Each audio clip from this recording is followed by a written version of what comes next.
Good afternoon, everyone. Welcome to today's episode of Live at the Waterhole. I'm delighted you are all here today. Thank you so much for being here. My name is Kelly. I'm going to be with you for the next couple of hours to see what we can see.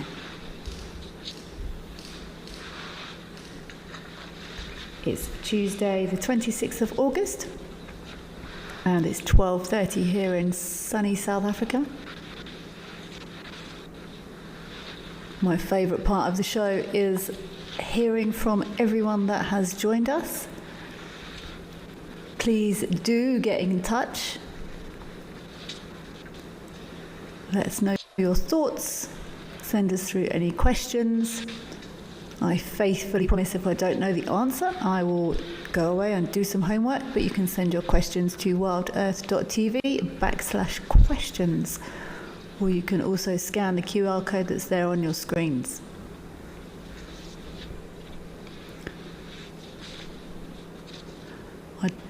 You're welcome to join the conversation on X using the hashtag WildEarth. Look at all these boys here up at Aldonyo Lodge up in Kenya. Loving some mudding there. Or you can send your questions through via WhatsApp on +27 786 302 336. I do enjoy this couple of hours because I don't see it as how boring would it be if I just told you all the stuff and the things. I love to get into the questions. I love to have discussions. I very much do not know everything, just a very small portion. And there's often people out there that have differences of opinions, and this is how we all learn. So please do let us know where you are, what you're up to, what your thoughts are.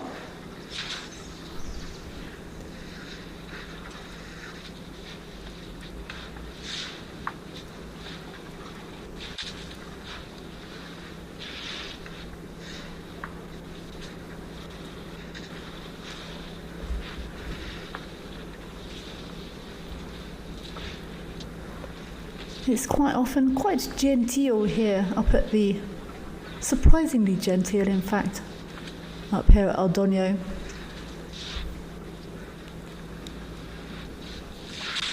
I'm not going to bore you all with the details. You are welcome to ask if you would like to. But I was away all last week working with wildlife, working with behaviour aspects of wildlife, some captive wildlife. And I touched an elephant. A beautifully managed environment that they're in, but it was incredibly interesting spending time watching behaviours. And this is one of my favourite things about these cameras. We don't have any impact whatsoever, while we always try and maintain very respectful distances with vehicles, or especially on foot. Ultimately, we are present, and try as we might not be able to remain completely undetected, if at all. Most of these animals have amazing senses. And it's one of my favourite things about these cameras. These animals are doing exactly what they would be doing, what they are doing. They're just being, they're just doing their thing. And we can watch every nuance, every thought process, every movement without interrupting in any way, shape or form.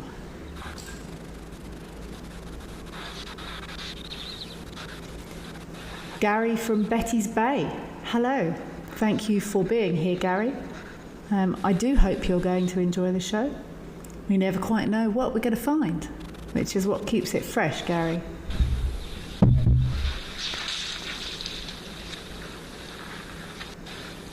Harriet Hodgins, great to have you back again. It's a pleasure to be back, Harriet Hodgins. I find it quite peaceful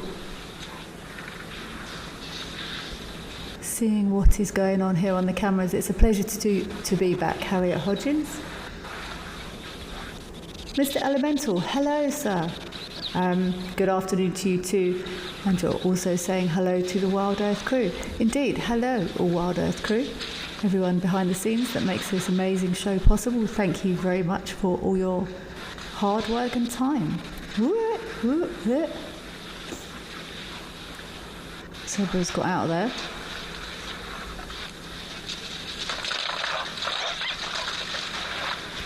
Ooh.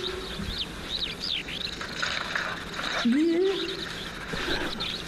The zebra says, no, you're too close. Elephants. Apparently completely unfazed. Ooh, that's cool, Melanistic Marble. You were very excited to catch a glimpse of Kilimanjaro here yesterday afternoon. I don't think I've ever seen that, although to be fair, for quite a while I wasn't even aware it was an option. But I must keep my eyes peeled. I would love to hear from anyone listening today, actually, if anyone has climbed Kilimanjaro. I've got a couple of friends that have. I've never done it. It's never been on my radar. But if anyone has, I would love to hear what you thought about your expeditions. So please do send in if you've done Kilimanjaro, or if you've done Kili, as many people say. Please do let us know how it was for you. I think let's go across to Tembe Elephant Park. I think we may have some elephants there as well. Just guessing. See what's happening there. I know some of the vegetation in the water was spreading a little bit. Wow, that's a lot of elephants. I thought they were all completely motionless then, but the screen briefly froze.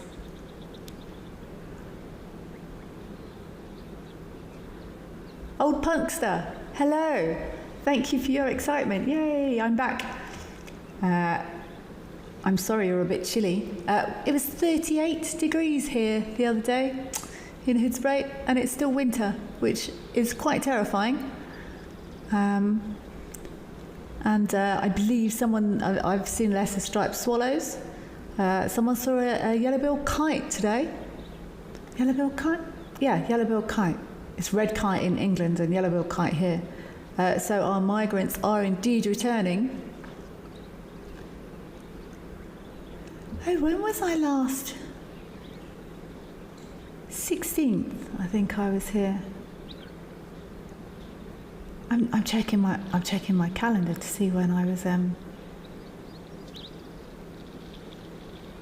Oh yeah, that was after I drove myself 11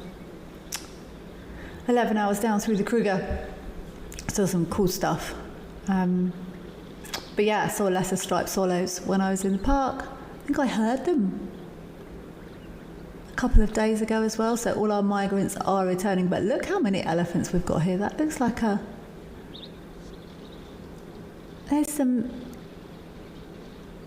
little ones here. It's quite unusual to see that here at Tembe. They do, these breeding herds do pass through from time to time.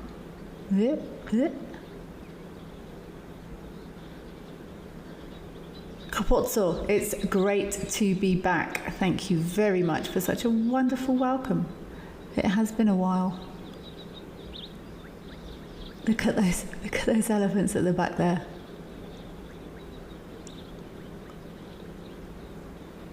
Having a bit of a tussle going on.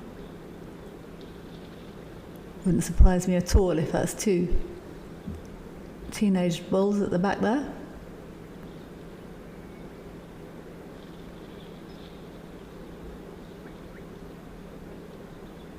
I see all the water's gone from those. I found it highly amusing. There was sort of dips at the front here where elephants almost had individual mud baths, but they've dried it up now. So look at those two okies at the back.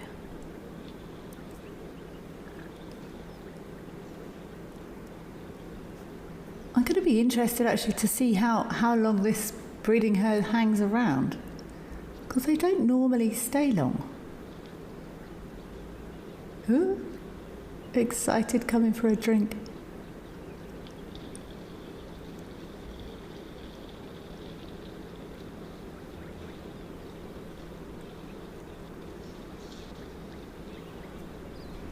You often see elephants speed up significantly as they get close to water. I'm not actually sure where the next closest water is. The only camera I've actually could have looked at is probably the one on the Shalati train, on the bridge there. I waved at that a little while ago. But because I've never actually been to any of these pans, it means I'm very close to the Oliphant. I've never been to those specific pans, so I don't actually know where the next nearest water points are. Often when we're operating in a specific area, we have a very good idea of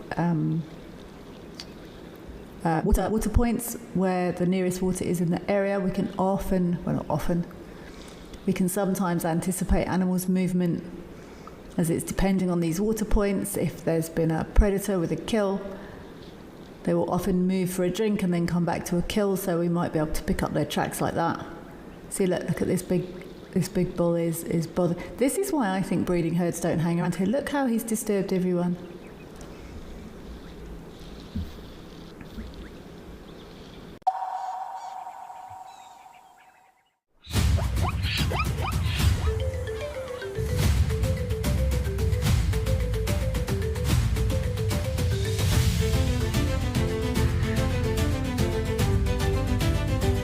Oh, wow.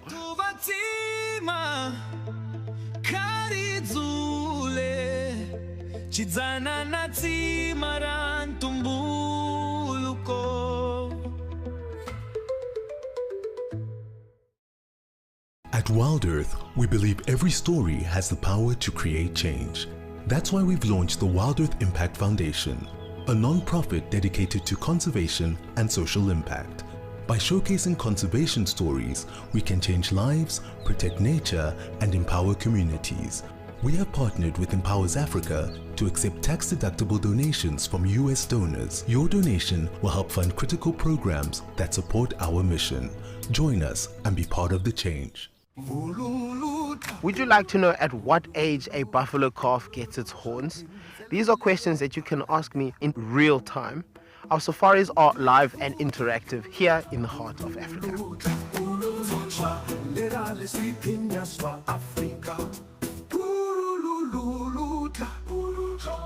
Join me on Safari Live and connect with nature.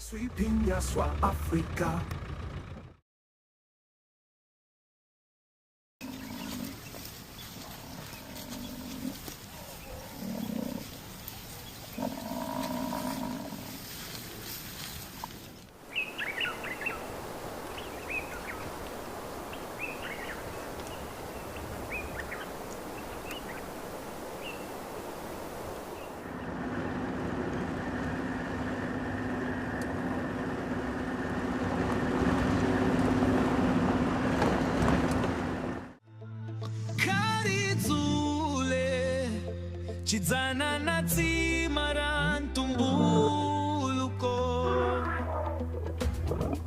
Dzovukazi How cool is this?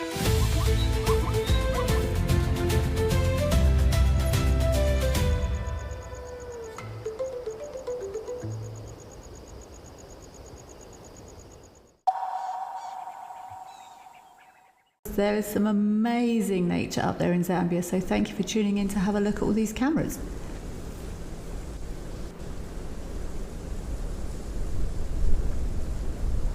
I know the guys in FC do a brilliant job, along with the zoomies, of keeping their eyes peeled for all sorts that's going on in here. So this eagle, this has been an incredibly special thing for me to watch this little eaglet chick, whatever you want to call it, almost since it hatched.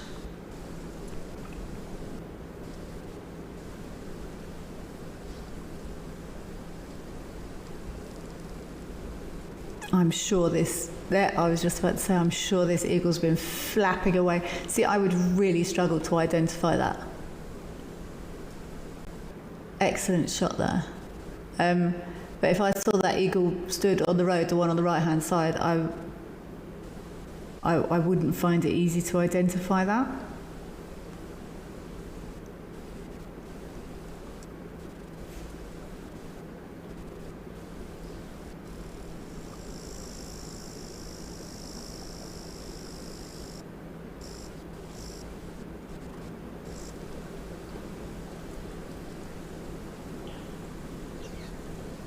I'm just looking at statistics to see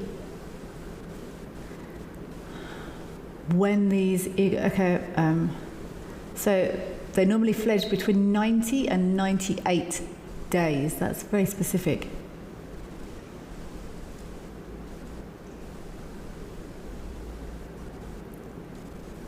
I can't remember what date this eagle hatched. Can any of the zoomies help me?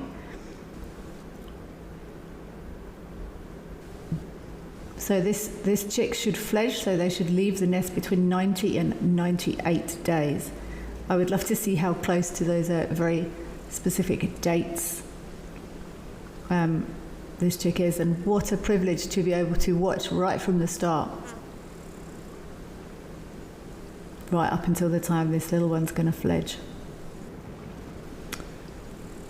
Sayma D, you're asking how big can elephants' ears get?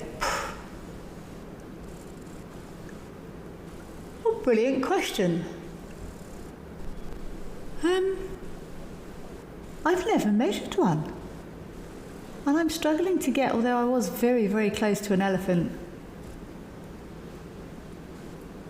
on Friday, actually.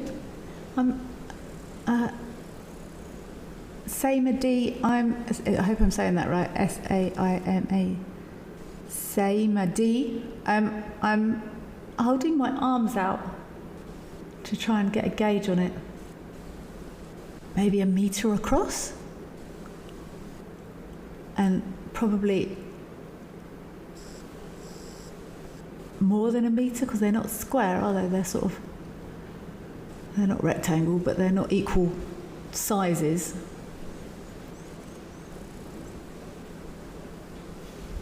I wonder how much an elephant ear would weigh. I'm not entirely sure. That's a really good question. I'm going to guess 1.5 metres long and a metre wide. But that's a complete guess.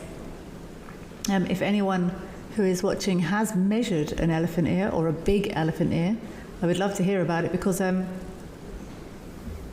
don't normally get close enough to get a gauge, and I wasn't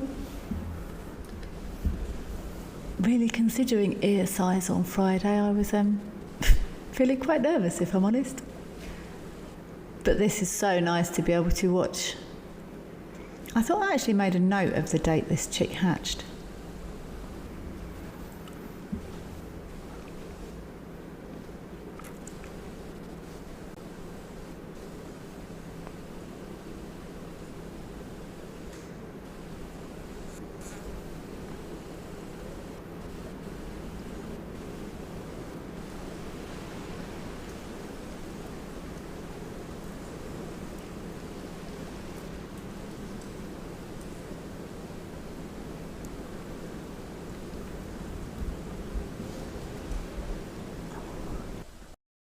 off adult size though, hey? And I'm sure we've started seeing some... God, you wouldn't want to get it wrong though. Look how high up that is.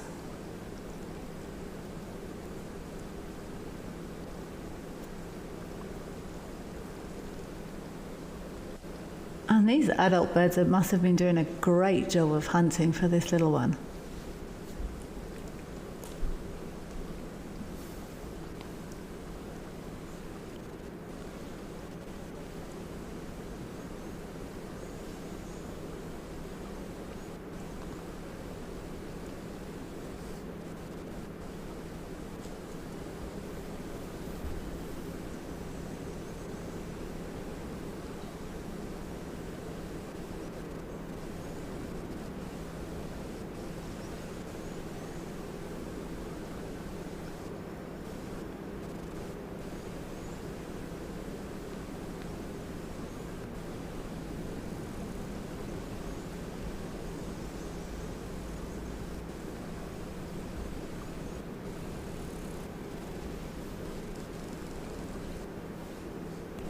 Look at those gorgeous colours in those feathers.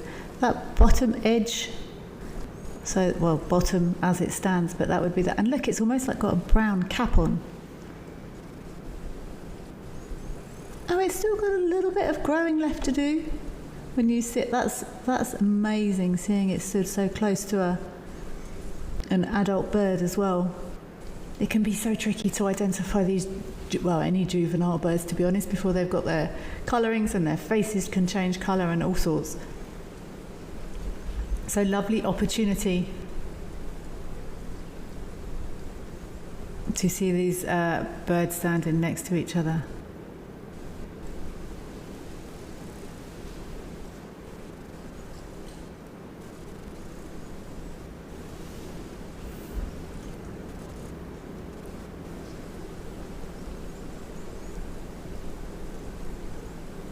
The colouring on those top brown feathers is stunning, hey? I would love to get a hatch date though. I thought I'd made a note of it, but I haven't, so I apologise. If anyone could give me a hatch date, I would love to watch and see if this does indeed fledge between 90 and 98 days from hatching. Let's go across to Moella. The last time I was at this camera, the water was looking quite low.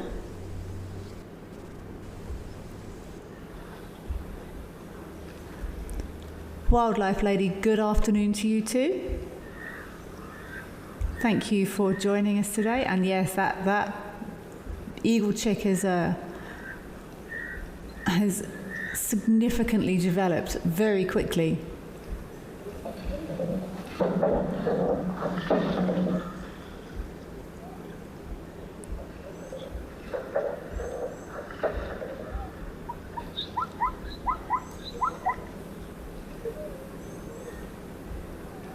Also, good numbers of elephants here today as well.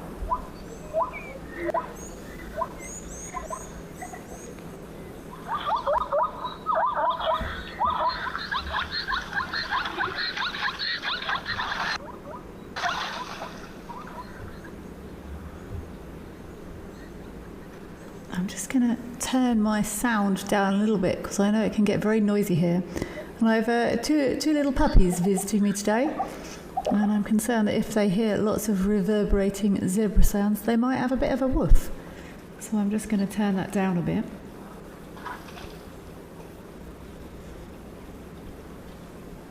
Okay, Hoggy, you are saying the size of an elephant's ear varies dramatically depending on whether you're referring to the animal's ear or the plant. That's a very valid point. I also know what elephant's ear is, the plant. I was going, oh, okay.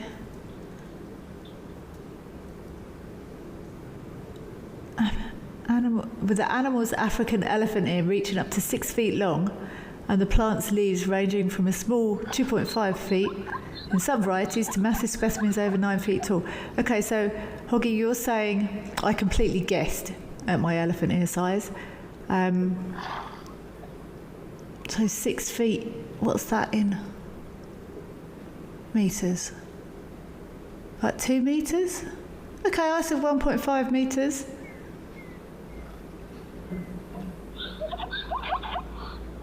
Okay, it depends on the size of the elephant. Recycled Teenagers UK. Hello, thank you for being here. Your name makes me smile every time. And I think it's because I kind of relate to it. I was a teenager in the UK and I'm still stunned that I'm not, to be honest. That's why I think I feel a connection with you, Recycled Teenager UK. It's lovely to be back. You are asking, is it true that a zebra stallion would hold back to allow the family to escape when predators attack?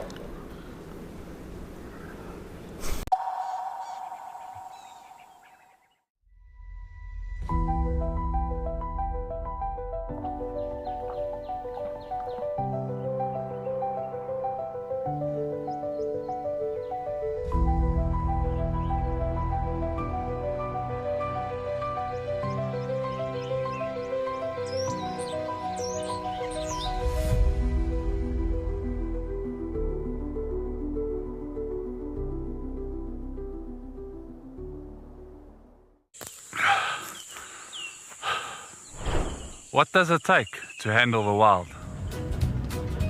Balance. Determination. Focus. Yaku!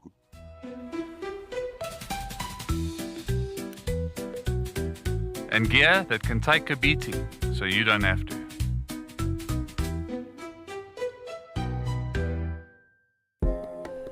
Would you like to know the difference between a male and female wildebeest? You can ask me questions like this in real time. Our safaris are live and interactive here in the heart of Africa.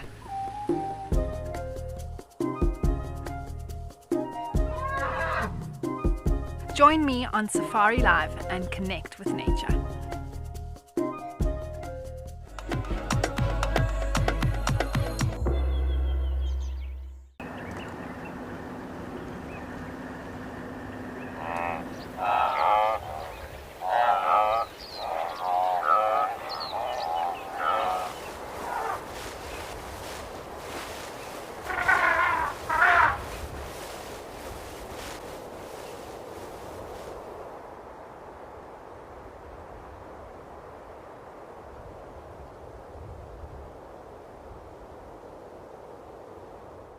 Are you ready for the adventure of a lifetime? Wild Earth Travel's newsletter is your passport to a magical journey. Explore exclusive travel options featuring special offers at stunning Wild Earth locations and all hosted by your favorite presenters. Don't miss out. Head over to our website and subscribe to the Wild Earth Travel newsletter today and stay in the know on all our unforgettable adventures. Wild Earth Travel, where Africa comes alive.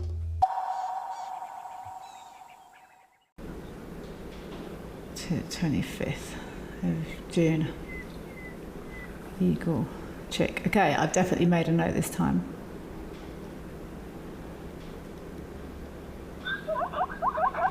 I'm going to count backwards.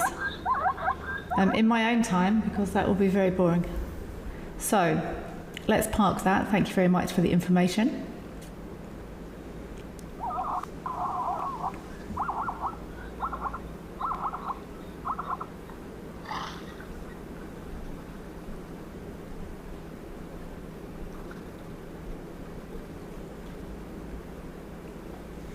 Ida Bowen, you're asking, where is the Salati River?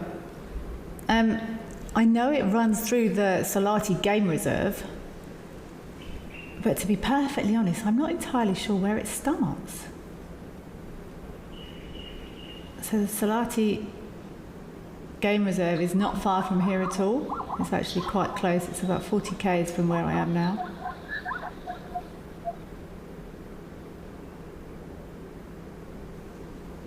See, there's... I'm checking on a map, Ida, if I'm honest. I would imagine it's probably a tributary from the Olifants River, maybe. I think it is actually. I've got a remnants in my brain of being at a confluence between them at some point. Oh, there's the Blythe River, which is close to me. There's quite a complex river network running through here, Ida, so I know it definitely runs through the Salati Game Reserve, but I'm not entirely sure what its origin is.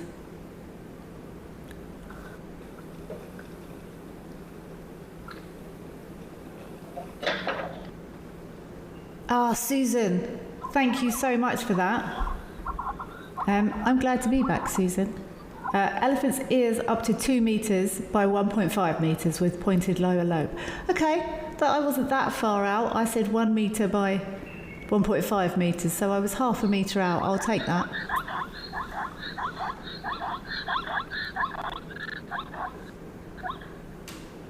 But again, as always, it depends on the size of the elephant. I mean, you're looking at that elephant on the left-hand side that we can see here. This looks like a big bull walking towards us.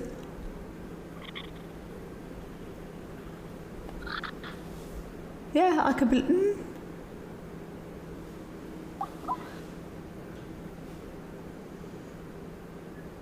Yeah, I guess a big bull could be up to 2 meters.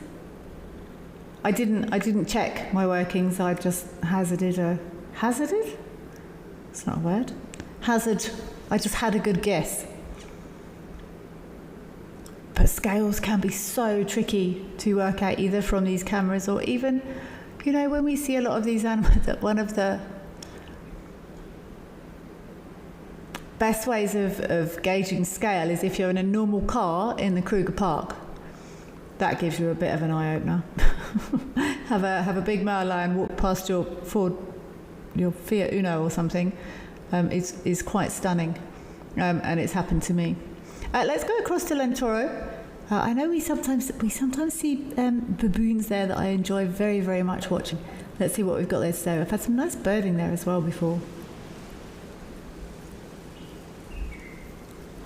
Yay! I did that. I really didn't know they were going to be here either. I love watching these guys. Let's just put yourself in the minds of these animals.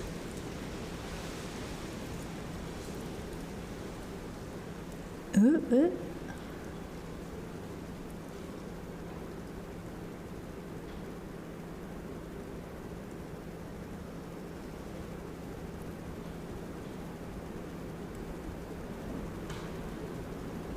I feel like I know what they think. Like I feel like I can understand how their brains work. Like the guy who's grooming, it looks like he's sort of going, oh, what's that? Oh no, I just need to check this bit. Give us your ear. Let me see in your ear. Oh, got an itchy nose. I could watch this for hours. I'm going to shush and just let you guys watch this for a minute before they all wander off.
Gilbert, that's an excellent question.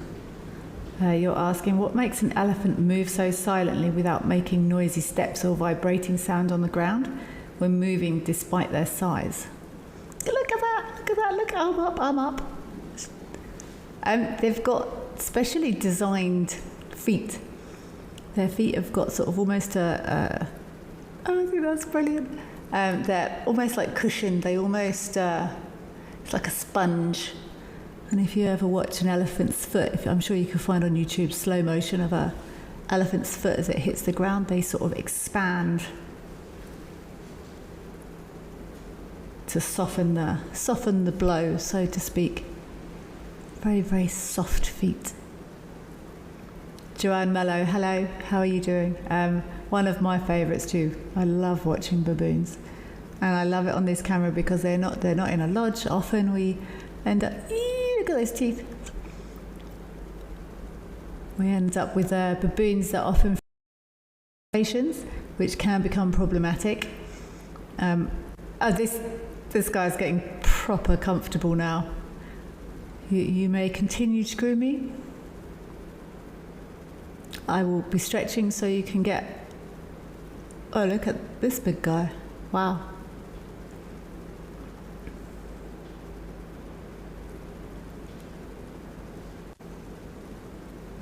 Oh, no, too close for that one.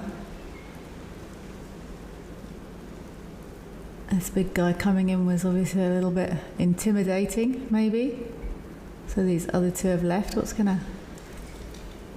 Oh, it's just gonna check his toes, need a pedicure. That is a large baboon.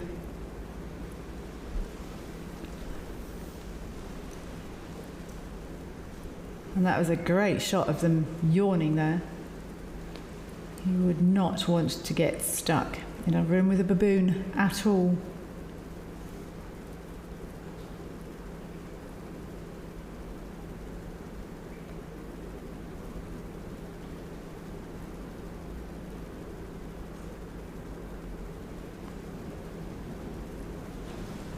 Wow, big guys are coming in.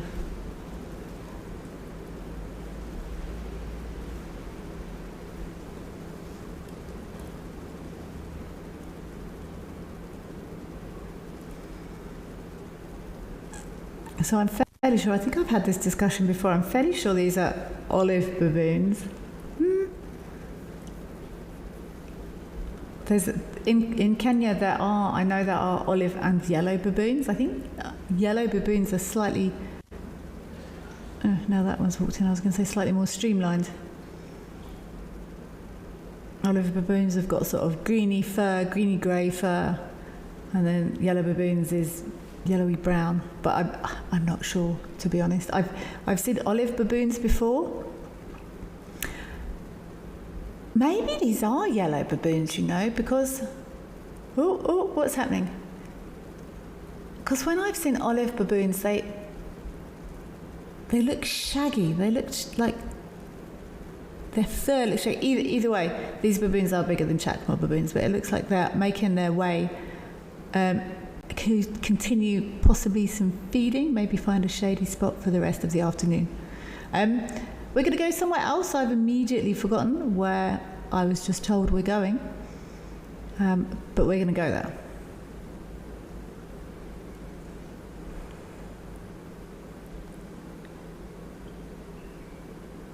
Vulture feeding. I apologise. Wow, this is... I've been really enjoying watching the marabou storks in this scenario lately. Let's watch these marabou storks. Orcs. They look so awkward.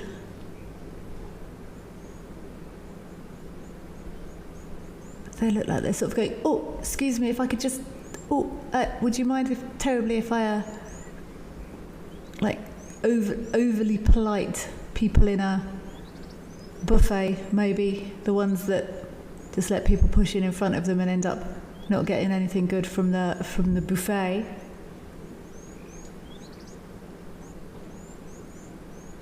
A talon, what a lovely definition. You're saying those baboons remind you of the Romans at the public baths. I fully agree. Lots of sitting, considering. Oh, that marabou got a bit then. Oh, thank you very much. Yellow baboons at El Doño, olive baboons at Lentore. Thank you very much for that heads up.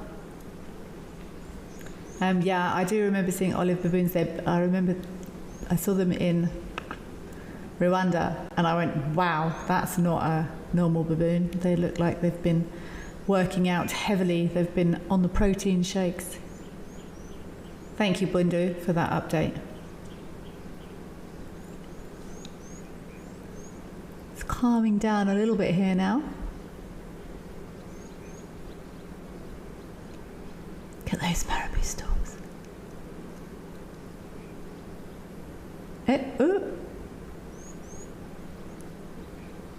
Deb D. You're saying good timing again, Kelly. It's not me, Deb D. I will. It's the fabulous Zoomies and the fabulous guys there at our control centre that do all the timing.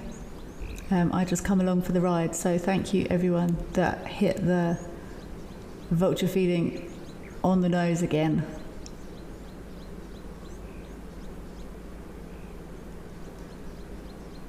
I'm growing and everyone's going to laugh at me, I'm growing increasingly fond of marabou storks.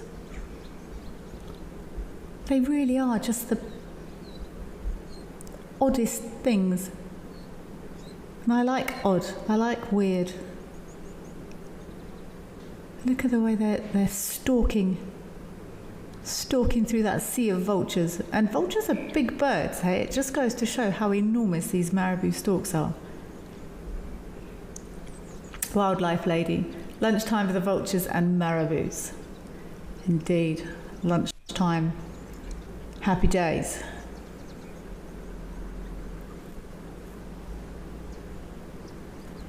Oh, they do love a squabble, don't they?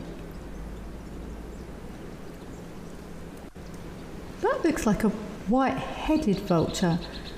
On the left-hand side of this water, it looks like maybe a hooded that's standing in the puddle.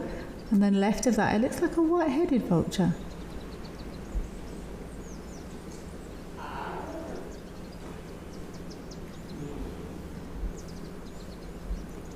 That was a small dog that just went, "Arr," if anyone heard that.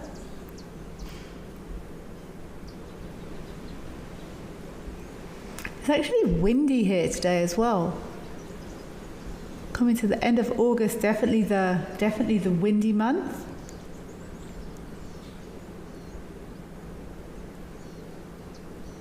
Yeah, I was going through some pictures on my big camera yesterday. I'd taken some pictures of this workshop week that I'd done, and I found some lovely pictures of a white-headed vulture, but I've got no idea where or when I took them.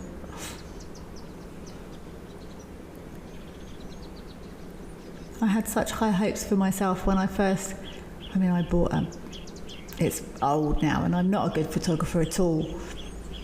I'm actually a very bad photographer. I can occasionally capture moments, but all these, the trouble is I've got lots of friends who are incredible wildlife photographers, and I was actually with someone a while ago, and we had a proper posh camera and my 7 or 8 year old SLR camera, and we took a picture of the same thing, and I said, see, that's all right, that's quite a nice picture.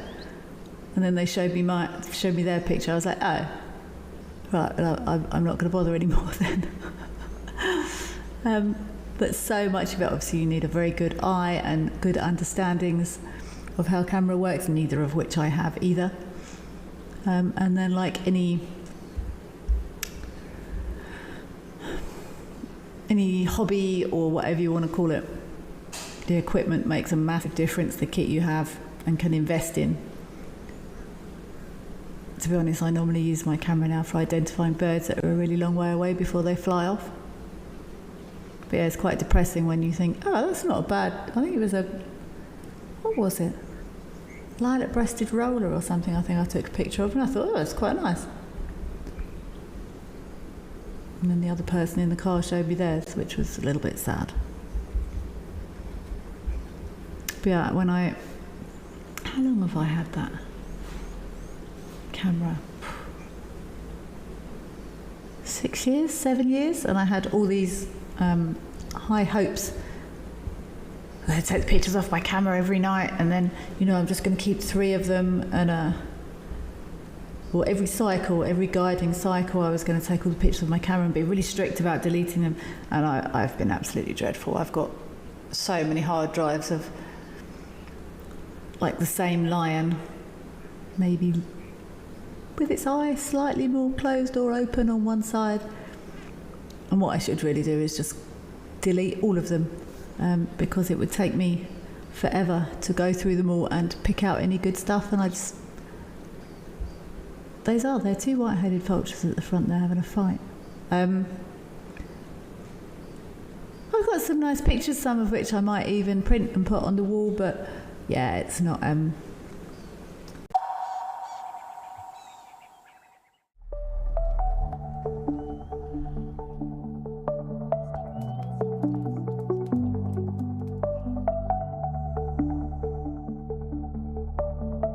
Let's go and take a look. See you out there.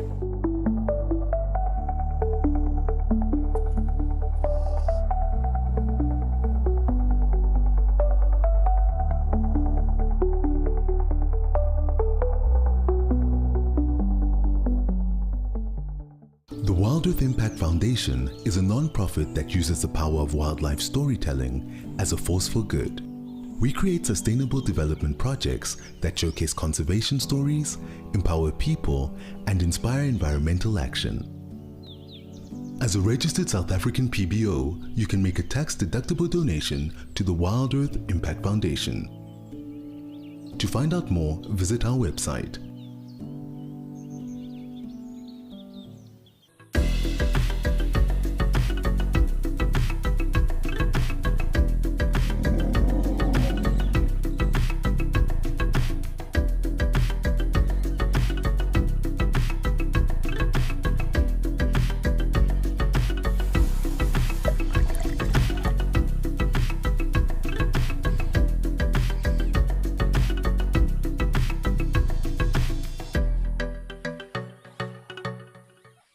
Welcome to Safari Spotlight.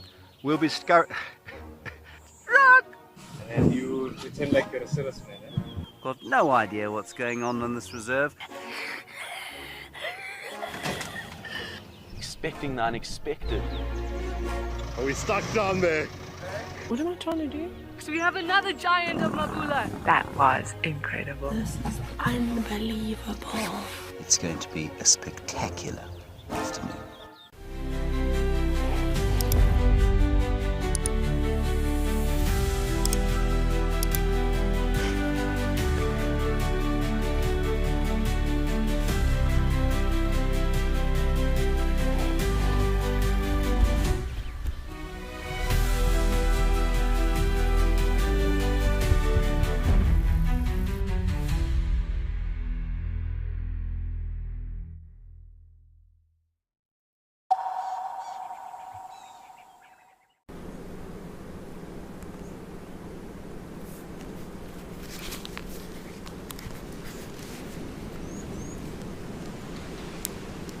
Squabble. I think vultures squabble.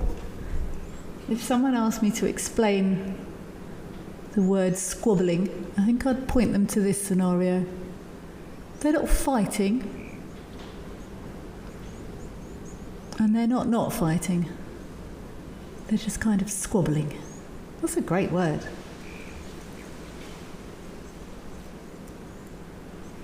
I can't remember the last time I used the word squabble.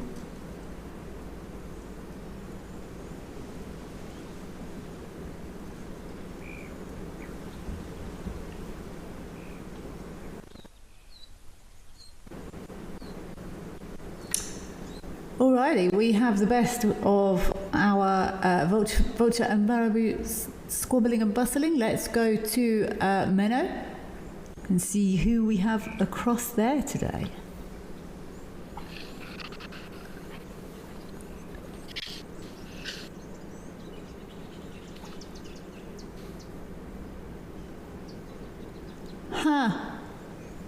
Where's all the zebra gone? Are they starting to make their move? Or maybe they're over to the other side. Who just asked that? That's a great question. Temba, do crocodiles eat hippos? If the crocodiles are big enough and the hippos are small enough, yes. 100%. If a hippo dies, crocodiles will have an absolute blast. I have seen lions and other predators trying to access, and succeeding sometimes, trying to access dead hippos.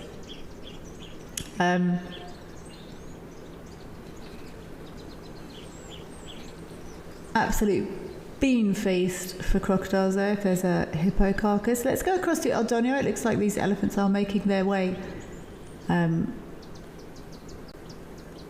out of the area, or at least further over there. But that's a great question, Temba. They will definitely eat hippo. I don't think... Oh, that's another burning question. Our boys are still here having a drink at Aldonio up here in Kenya. Could the biggest crocodile ever recorded kill a hippo? Possibly.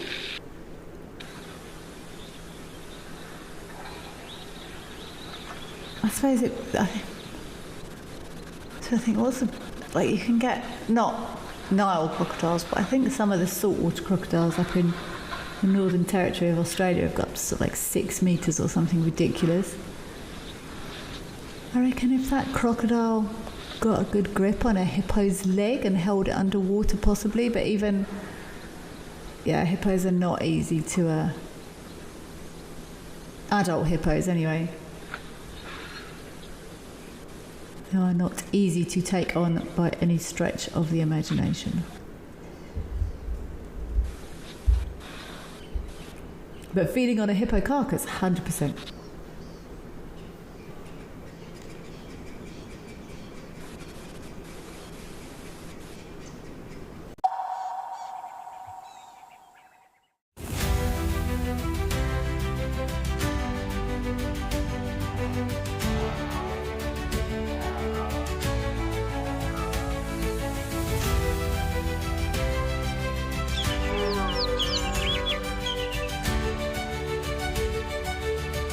This is an unbelievable afternoon.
Has anyone listening ever noticed these elephants having such muddy tusks before?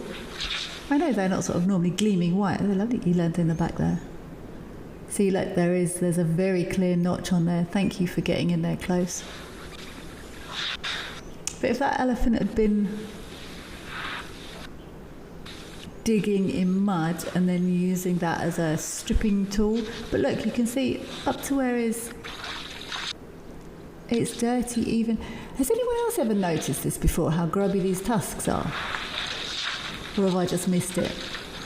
Do these look exceptionally dirty to you? And if they do, I wonder why.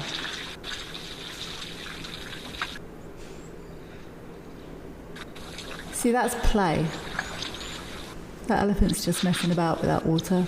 I don't think there's any purpose to it whatsoever. Oh, you get a chance at Eland?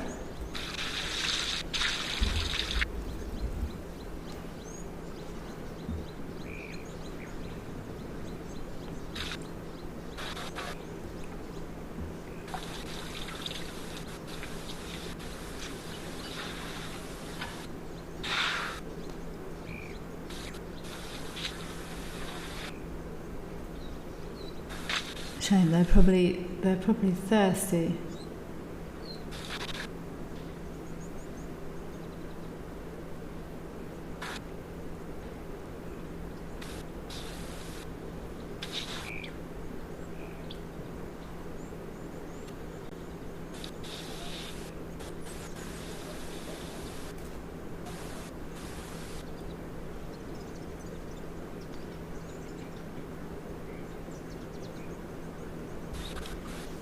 Well done for braving it. Oh, is that elephant going to chase the eland? No, not today.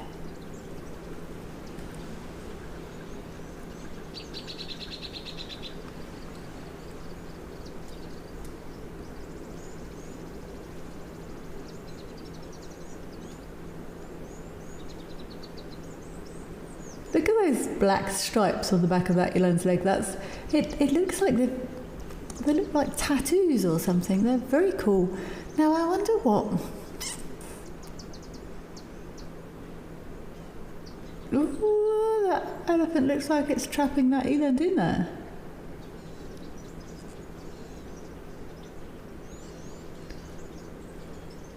I wonder what the function of those black stripes on the back of their legs is. I'm going to do homework on that. I can't see an obvious answer for that. I'm sure there is one. But I've never actually worked with eland, so I haven't spent as much time looking at eland as a lot of the other animals we see.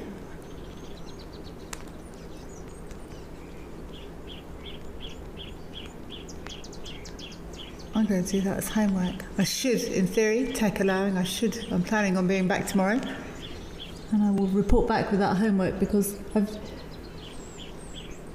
normally markings like that are something to do with follow me signs, these very clearly defined markings. But why would it be on legs? It's not very high. And was it just on the front legs or the front and the back legs? Come on, eland, turn around, let me look.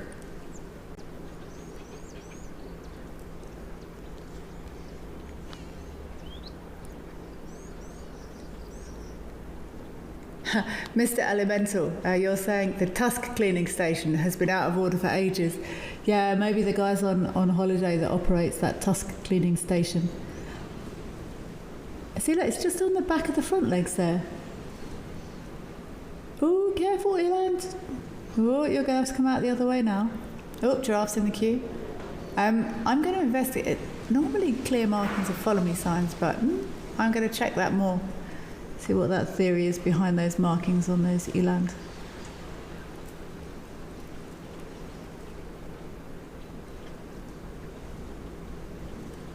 Recycled Teenager UK. Another brilliant question. All animals have different personalities. How do you learn that one is becoming dangerous when you're out guiding clients? Practice. Recycled Teenager. Okay, that eland's. Go on, jog on, off you go. Your time's up. It's practice. You don't normally make a mistake more than once, and it's one of the things that's actually really. I'm working now as a companion animal behaviour consultant. And so much of it is body language. And I'm sure the last 10 or 12 years of watching wildlife has really got me involved. And you have to watch for all those little nuances. And you are completely right, Recycled Teenager UK. They do all have different personalities and characters, but also, and we use the same theory and method with companion animals, it's also sort of what sort of day they've had, what sort of week they've had. Conditions can really impact behaviour, and that goes for wild and companion animals. You think in the in the dry season, when there's not much water, there's not much food. I know for a fact elephants are more stressed, but I'm sure some of the smaller mammals are as well. Well, not even just mammals. It's tough. Food and water are essential to life, and when they're in short supply, it's stressful. If there's been, like that eland that elephant just chased, I'm fairly sure that if you tried to approach that eland 20 minutes ago and it was still just chilling there in the bush, it would be more relaxed than if you tried to approach it now, because it's just been chased by an elephant. That was scary.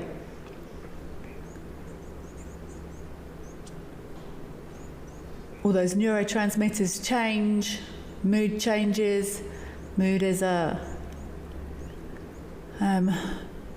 it fluctuates, mood fluctuates, personalities fluctuate. It's the same as if you've got a dog and a stranger comes in their house, they're normally friendly, but if you've got a dog and the island board's just fallen over and made it jump 10 minutes before, it's going to be less okay with strangers than it was before that incident happened. So I'm rambling a bit, sorry.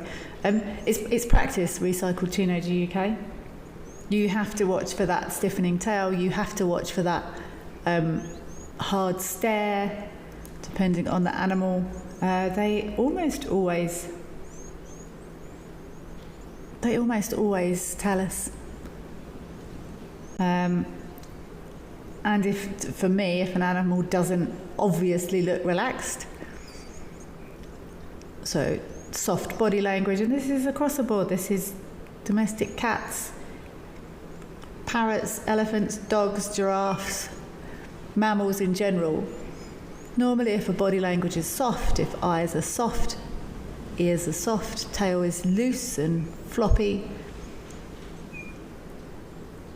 a combination of these things plus watching their behaviour, if they've been in that state for a while, often means a relaxed animal. And if any of those things changes, you need to maybe reconsider.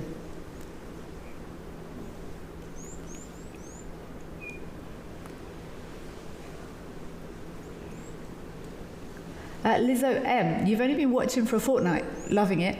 Glad you're loving it. But you've never seen the tusks clean. I don't know if I... See this one? You see this one at the back there? Obviously it's moved its tusks now. When this one at the back, if it turns its head back in again, look how much whiter those tusks are than the one on the far left. I'm glad you're loving it, Lizzo M. Please do keep returning. And your participation is hugely appreciated. Thank you so much for being here and getting involved. If anyone has not got involved before, please do.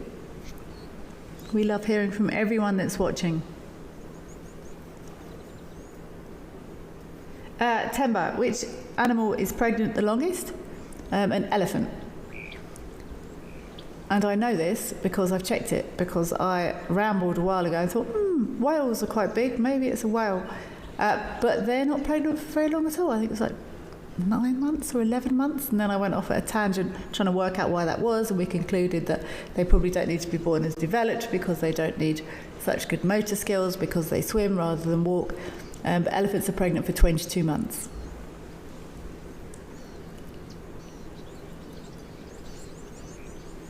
EJ, the eland leg markings. Maybe that's the day God had a felt tip pen marker. Maybe. I've never, like I said, I've seen eland in the wild. I've seen them a couple of times in Kruger. I was fortunate enough to spend some time watching them for a couple of days in Kalahari. But most of my guiding career has been around the Lowveld area and also Madikwe. and I've spent lots of time watching animals, and invariably my mind will prompt me to drift off, and I will investigate these things further. Wow, that's it. Did you know elephants could get their leg that high? Amazing markings though. And just on the back, that would also suggest something to do with following. Animals follow each other from behind.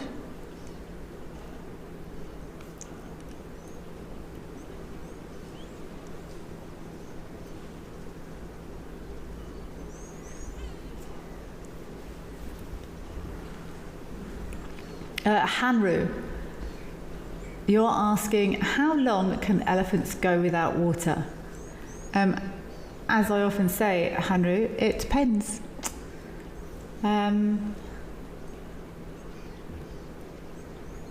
It depends on what they've been eating, it depends on how hot the weather is. It depends if a mother is suckling a baby.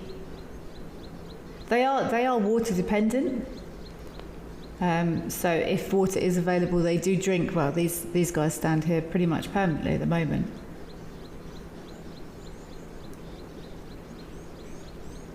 But it will depend on quite a lot of factors.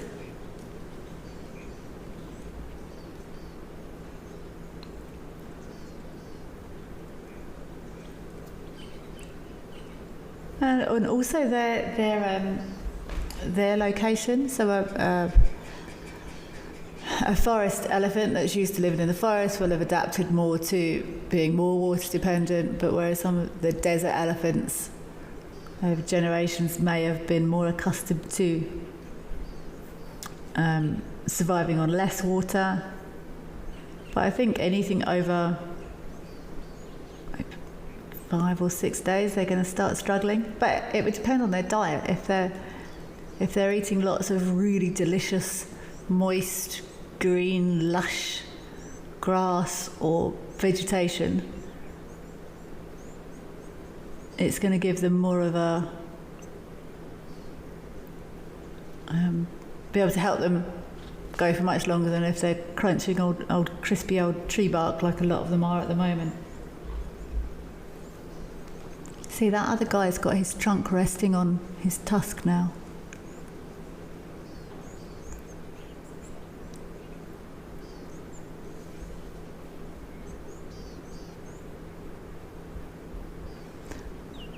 Let's head across to Camel Thorn. I would love to, these boys are playing with this water.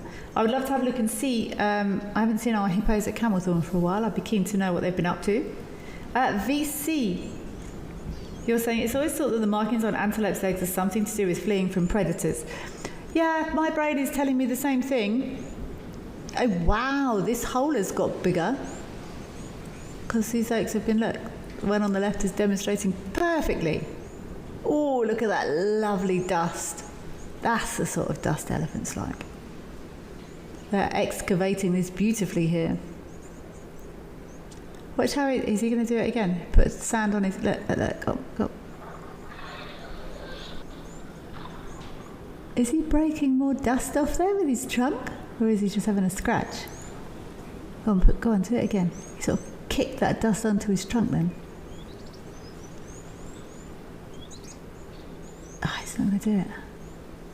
I tell you what I saw about half an hour before the show, and I didn't know, which is quite embarrassing, but I'll share it with you so you can all educate yourselves as well. Have a look at how dogs drink water. I didn't know, but find a clip of super slow motion dogs drinking water. And yeah, I learned something. I'm not going to tell you.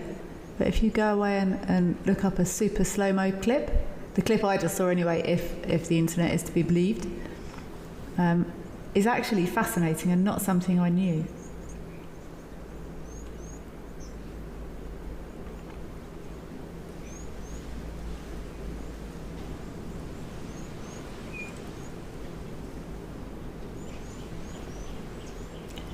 Ooh, another good question, Capozzo.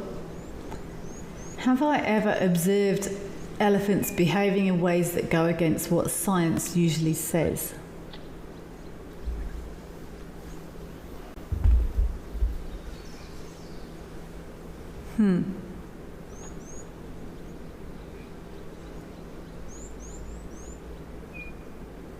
I'm going to have to think long and hard about that. I've got to go through 12 years of watching elephants in my brain. There's nothing that's like immediately jumping into the forefront of my brain.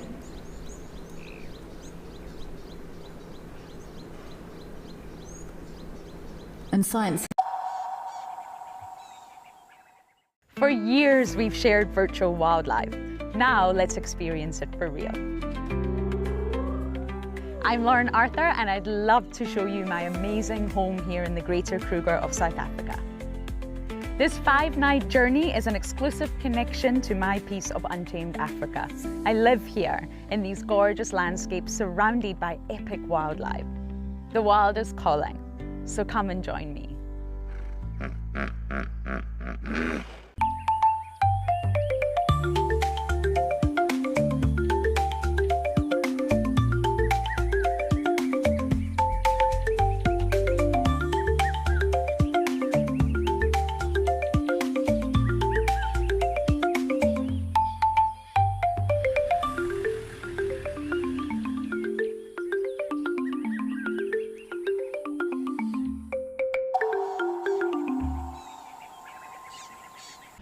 My full name is Cedric Leslie Dold. I grew up mostly here in the Lowveld. I grew up here pretty much on the southern side of Kruger National Park, a place called Marlow Park, for most of my years. Something surprising about myself, I did play drums in a band for many years. Best sighting I presented, we found Palumba and the 2 cubs, and the cubs are just way big.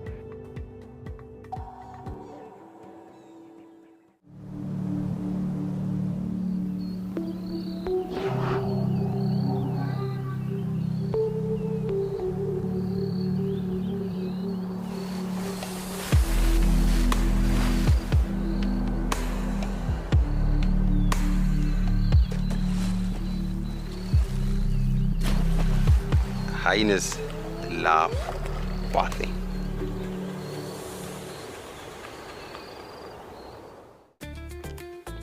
Out here, every wild moment counts, and as a Wild Earth explorer, you won't miss a thing. Incredible. Watch the Wild Earth channel ad-free 24/7 and rewind if you want to catch something again. Enjoy behind-the-scenes videos, fireside chats, and early access to travel offers. The best way to stay connected and be part of the Wild Earth family.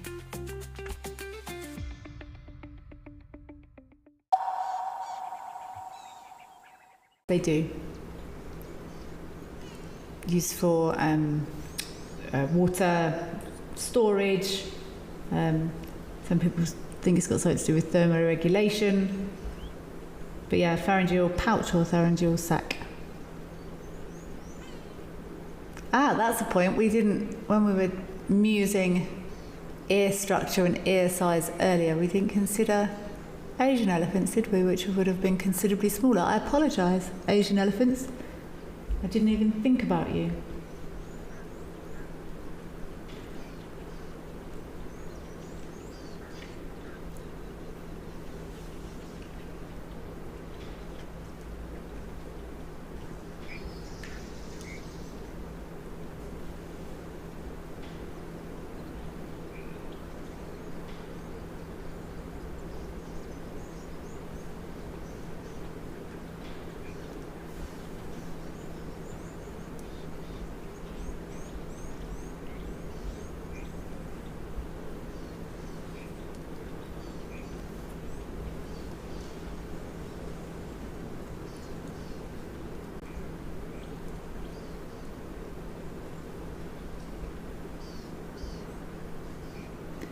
We're going to leave these boys here rapidly excavating.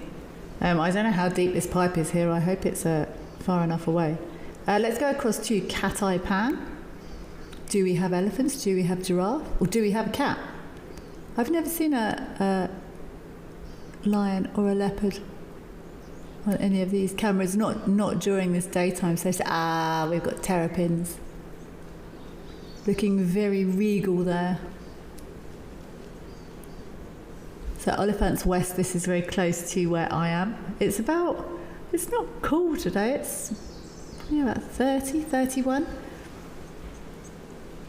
Looks like these guys are heavily into some thermoregulatory behaviours.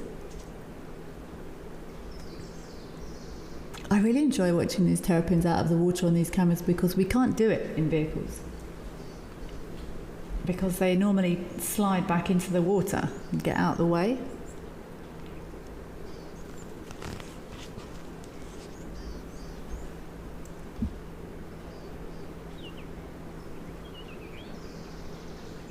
They often don't hang around. Leave them sunbathing there. Let's go back to Lantoro.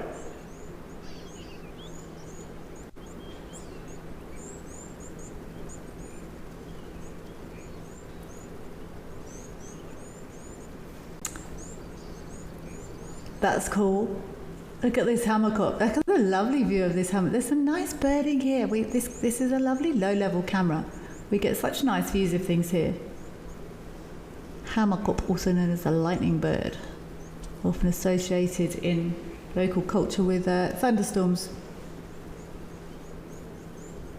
because they're often found near puddles and water, I believe. Is it going to go? Apparently, when I was about 4, I was watching a nature program, and I turned to my mum and said, I was looking at flamingos, and I said, Mum, why do their knees bend backwards? And she didn't know. So I've been into this stuff for quite a long time. Those backward bending knees just made me think of that. You can have a little sit down. Susan, you were wondering if all the animals that lap water like a dog have the same mechanism. No, they do not. I wouldn't have been able to. See, I'm now doubting what I saw on the internet earlier. It looked like a legitimate clip to me, but you never know. You never know what's AI and what isn't now. I'm struggling to tell them apart. I read recently, because we had a long discussion about lapping animals and lip slurping animals and all sorts, and I thought I learned that cats lap and sort of loop it upwards, and what I found out looking at what I researched last time is dogs just sort of stick their tongue in it and suck the water in. But the clip I saw earlier, it made almost like a backward scoop, but I'm not sure I'm trusting it now. Zachary Kunish, this is a hammerkop. Excuse my dreadful Afrikaans pronunciation, or a hammerhead. Often found near water. See that hammer-shaped head? There's the back of his head, that looks funny. But when he turns to the side, you'll see those very hammer-shaped feathers that form almost the opposite, exactly the same shape as the beak. They build huge nests, often in forks of trees. Oh, what did you get? Oh, missed it. He wasn't having to sit down, he was waiting for some frogs. They eat lots of frogs. Huge fan of feasting on froggies and platanas. I think they'd probably take little fishes as well. But maybe he wasn't having a rest, he was hunting. He was just staying nice and still at the side of the water there. You got me doubting myself again now, Susan. I'm going to say no.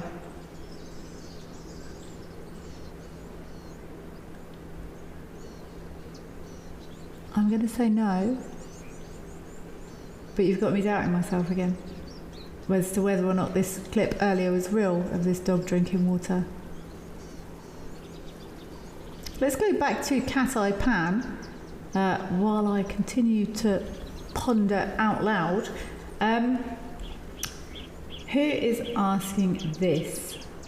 Someone You said, whoever is asking this also asked this the other day, and you missed the answer. You saw a herd of elephants running, and one big one shaking its head and making noises. What was the reason? Is it a tantrum? You laugh every time you see the repeat. It could be a few things, to be honest. It's Diane from Cape Town. Apologies, Diane from Cape Town. Without seeing the clip, I'm not sure if it was. To me, that sounds like the sort of behaviour from a sort of teenage male. They're known for doing that. They can be a nuisance. Not a nuisance, they're just having fun. But they're boisterous, they play, they run, they trumpet, for want of a better word. And I can... shall I try and do it? I'll do it quietly in case anyone's got any children or animals near them that are sleeping. They often make the noise when they're running, and they will trumpet and go, and they trumpet while their feet are moving, so you can hear in the distance if an elephant is running and trumpeting at the same time. It often means they're chasing something. It sounds to me like it could have just been a teenage bull playing around.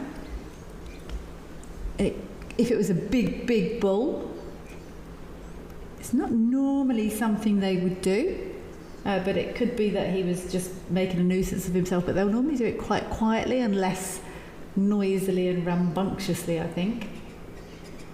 But it could have been that. I'll see if I can find the clip, Diane, from Cape Town and have a look at it. Erica Oldknow, it's nice to be here. You joined late. That's okay, Erica Oldknow, as long as you joined, that's fine.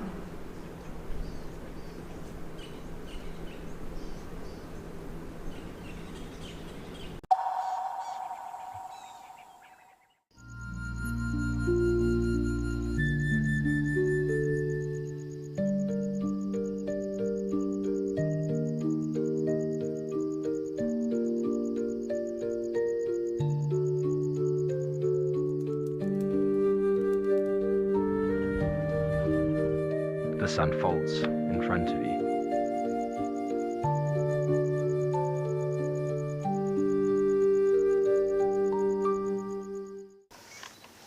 Even a hyena coming into the action as well now. Oh my word! She's stalking the hyena now. Leopard, hyena, lion, all together in one shot. Oh. Whoa. This is action-packed.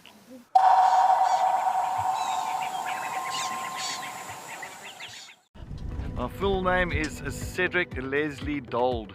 The best driver at Wild Earth, it is me. I believe I'm the best driver. I think so, because I've...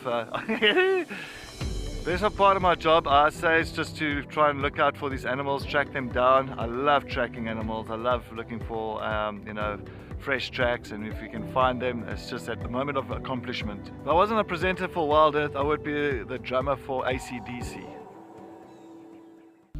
Step into the heart of Africa from the comfort of your home. Female leopard tracks over here. Join our expert guides for a live 3-hour safari where every moment is real, unscripted, and unforgettable. Ask questions. Animals rely on their senses. Share your thoughts and be part of the experience as we explore together. Safari Live.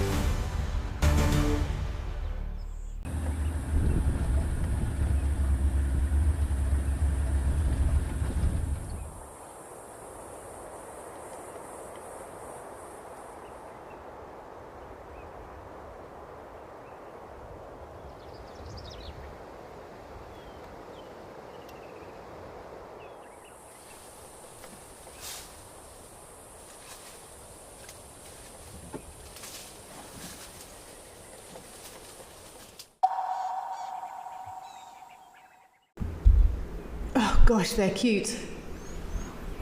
No, little hippo, stay away. Ooh.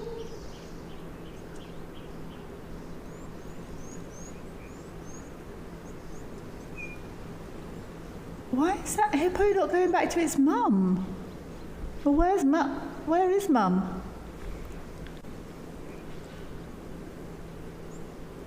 Huh, that's interesting. Look at that. Look how close. Be careful, little hippo.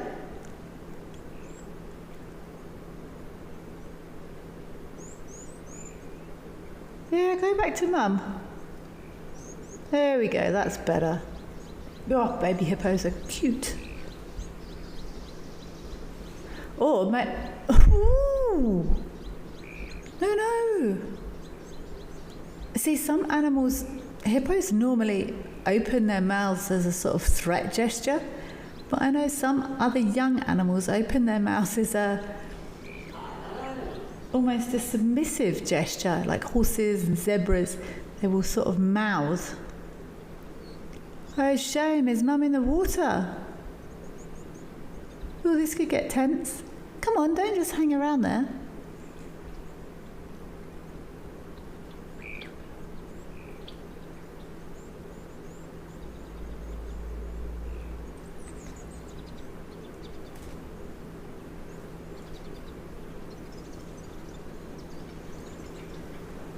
Oh, there we go. That's better. Is that mum? Yeah, I think. Oh, that was interesting. That was interesting. That almost looks like mum went and collected baby. Said, no, we don't play with elephants. Come away. It almost looks like there's a few little ones there. It looks like a little like creche. But see all that posturing and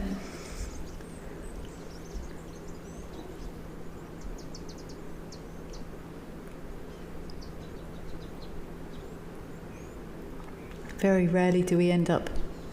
Well, is that an even smaller one?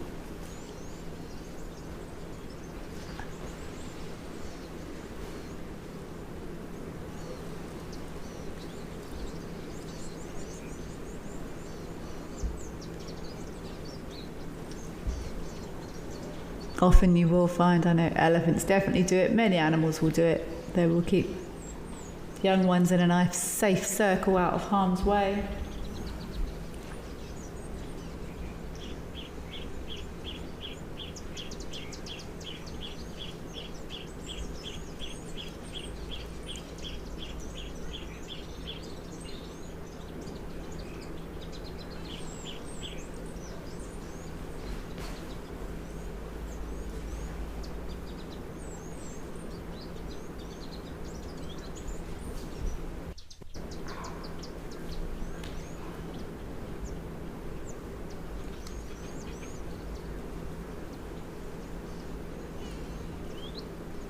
Oh, looks pretty peaceful up here today.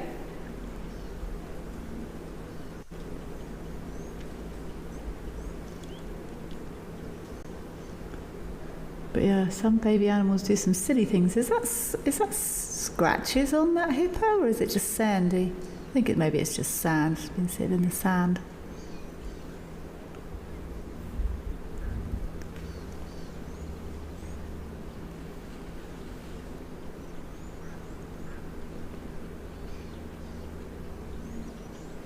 Oh, I know these guys are definitely going to be happy when the rainy season starts.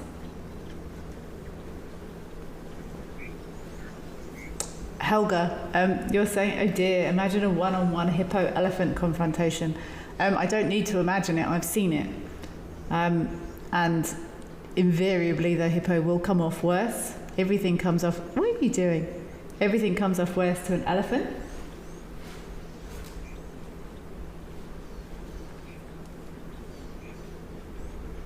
Elephants are the true kings of the bush, in my opinion. Harriet Hodgins.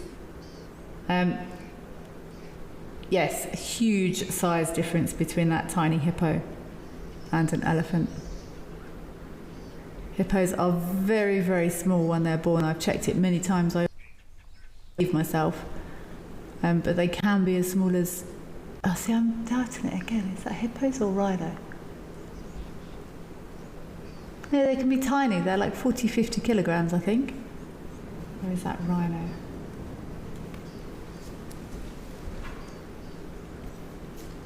I always doubt myself because it just seems mad that, let me check.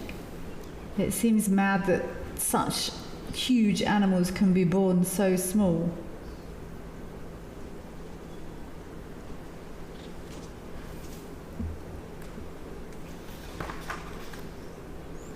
You can't hear me flicking through a book.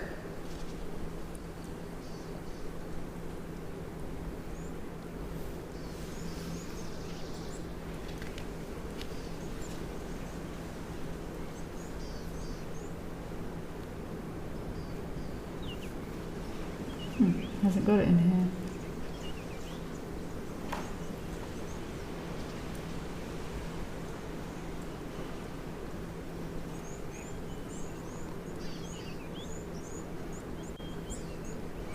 They're small. Anyway, they grow very, very quickly. A big bull, almost up to 3 tons.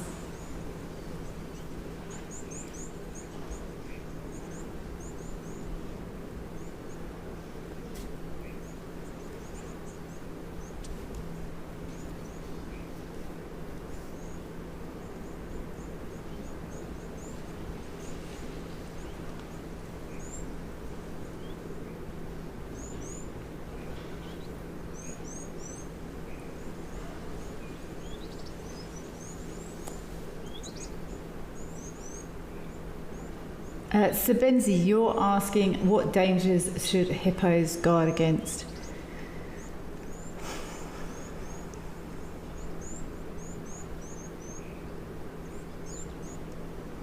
I would say that the number one cause of death in hippos is probably lack of food.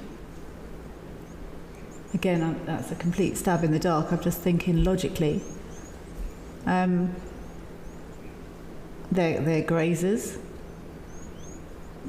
They need to eat quite a lot to sustain those pretty substantial herbivorous bodies. And when the grass is gone, they do struggle.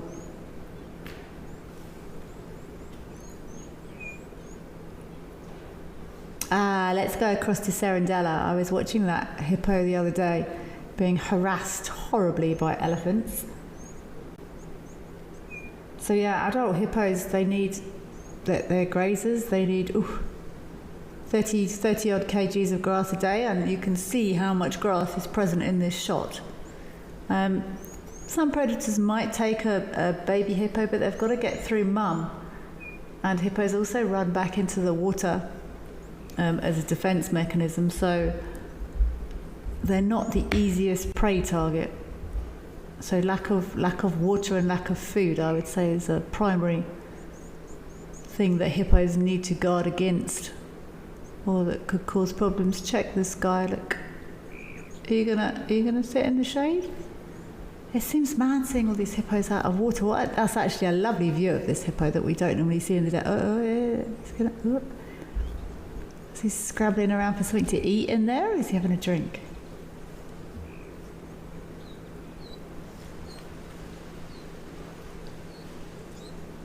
Mr. Elemental, okay. Believe me, we've played this game many times around a fire or in a guide's room while we've been waiting for guests to arrive. There's lots of guides sit around, and these are exactly the sort of discussions we have. What about a tuskless elephant versus a huge hippo? How big's the elephant? If it's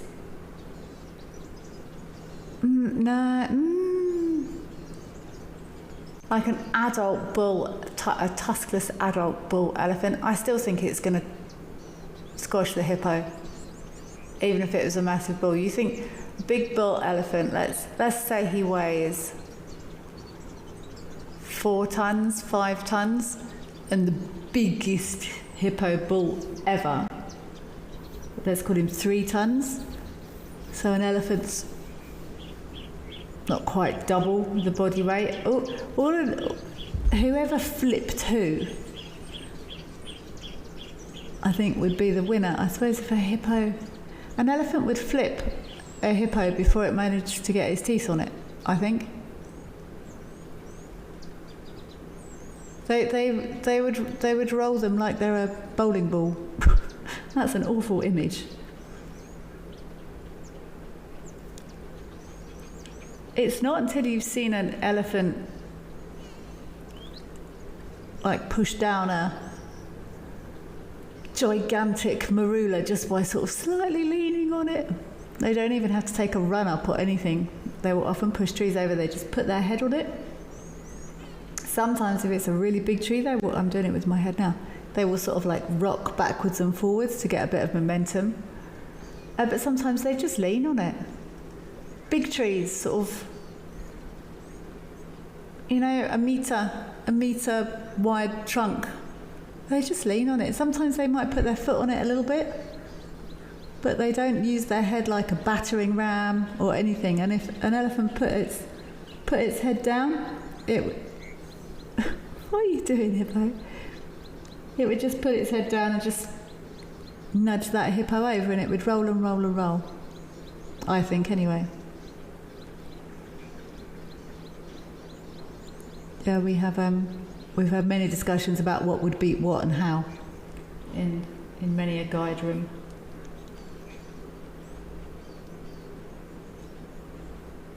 I actually only learnt recently that Egyptian geese are known for hanging around hippos to feed on stuff they kick up. I've never noticed it before, but there was a couple of, where was it? One of these cameras. And the geese were almost on top of the hippo. And I thought, that's weird, what are they doing? It's dangerous. But apparently they're known for it, and they will feed on stuff. Oh, that's a happy hippo. Look at those eyes, those soft eyes. I'm glad he's not being harassed by elephants today. That looked quite stressful.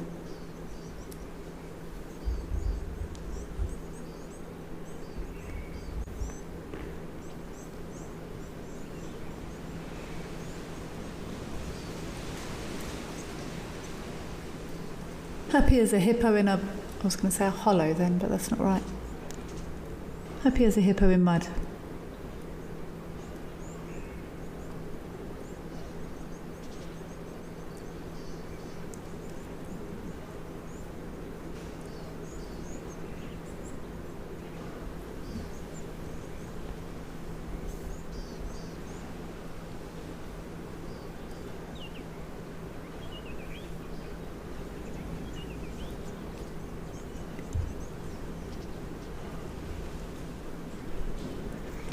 I can't quite get a size on this, I assume, bull, but the problems might start if a bigger bull turned up to this water, because this is a nice body of water for a hippo at this time of year. Pans and dams are shrinking.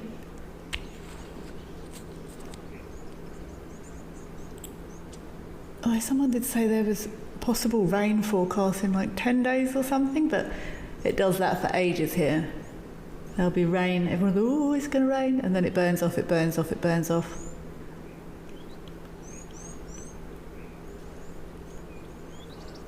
And it keeps burning off right through till, sometimes October, November, sometimes.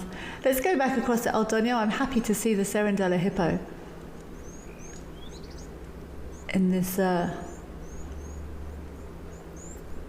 relaxed, peaceful state here without being bothered.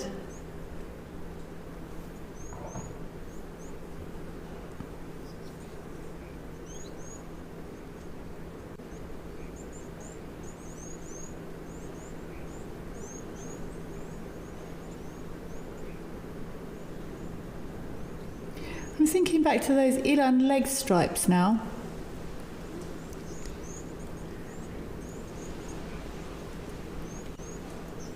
I know some animals have preorbital glands, so glands by the eyes. I'm not sure if eland do. And then I'm thinking about, I think Lady Macbeth, you're referring to impalas and those glands, those metatarsal glands on their back feet. But I wonder if that dark hair on an impala's back feet is because of the glands, or it's related to the glands, or it's a separate thing. And if it is related to the glands, why that would be? Why would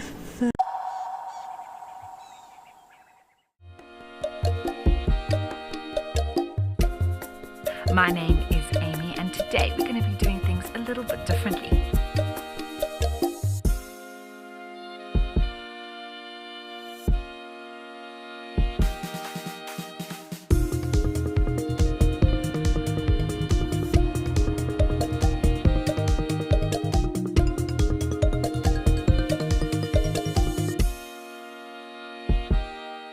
At Wild Earth, we believe every story has the power to create change. That's why we've launched the Wild Earth Impact Foundation, a non-profit dedicated to conservation and social impact.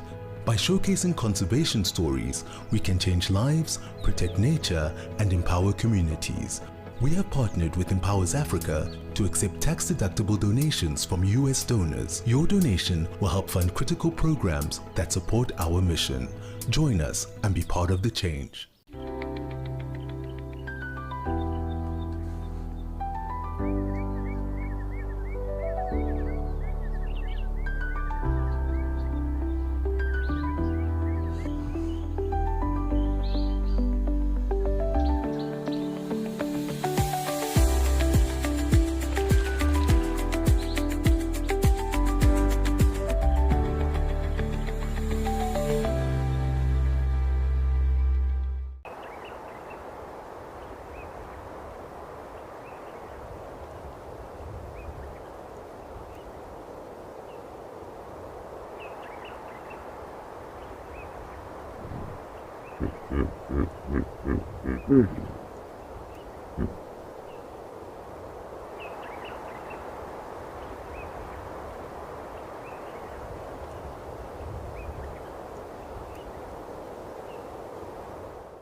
Every month, something wild lands in your inbox.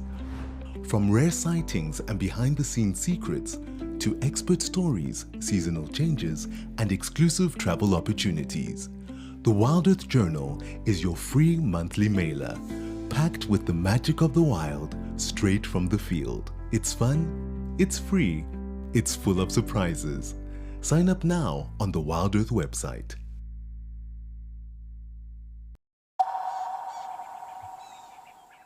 The difference between a male and female eland, there you have it. And this is, you know, if you see them standing together, often birds, either species of birds or male and female of birds, it's easy if you see them together. But if you've got no comparison, it can be quite hard. Oh no, there is still some water here left.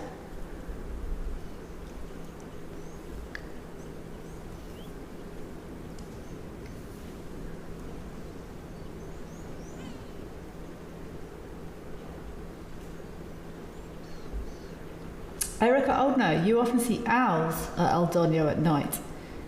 You wonder if anyone knows what species they are. I don't normally view these cameras at night. I tell you what I can do. I'm going to grab my my southern, sub-Saharan African bird book quickly and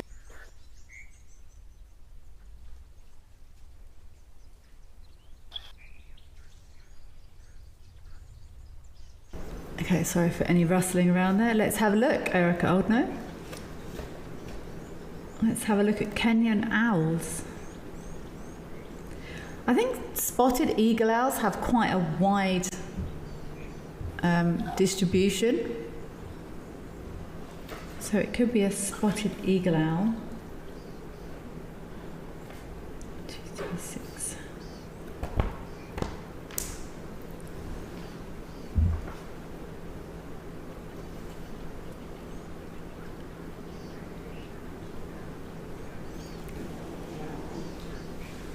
Okay, looks like barn owls are also found up there. Possibly marsh owls.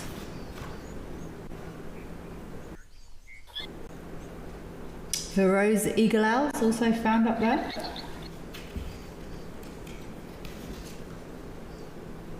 Spotted eagle owls. Oh wow, that's called greyish eagle owl. That's even further north though, I think. Greyish eagle owl, that's not very imaginative, is it? Looks more brown to me. Spotted eagle owl is indeed greyish, and the greyish eagle owl is brown. Of course it is. If it's a little teeny tiny one, it could be a Scops owl.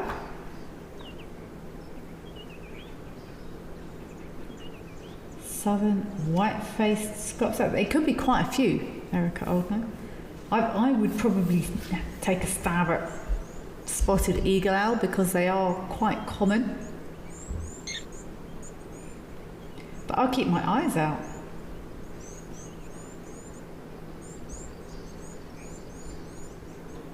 Capozzo, brilliant questions from you today.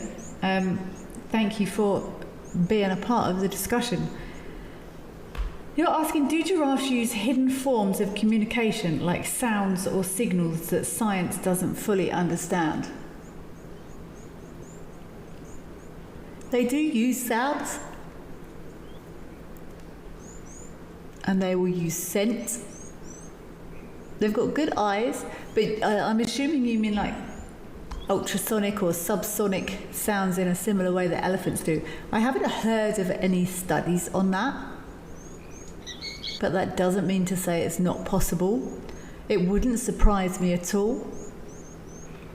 I'm sure there's maybe some pheromone communication which would sort of fall under scent, I suppose.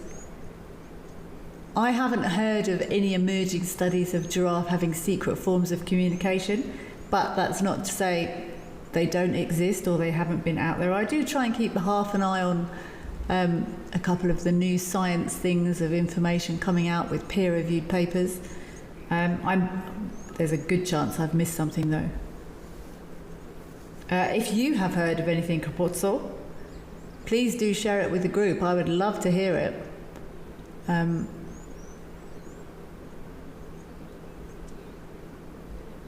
I would love to hear if you've had any other information. Science is progressing so fast, so quickly now. There's new information emerging all the time about nature. And again, more of it. See how white these elephants' tusks are compared to the other ones? That one at the back, not so much, but he's got a little short tusk. But see that one on the right? That's the sort of tusk colour I would expect. I wonder if it's got anything to do with those old Donya elephants, what they've been eating. Maybe it's not mud, maybe it's tannins. Maybe their tusks have been stained by tannins from cambium or something. Those cambium layers, if they're feeding on lots of bark at the moment, maybe. They look more like mud to me though, but these much cleaner, whiter, cleaner, much lighter tusks on these elephants here if you look.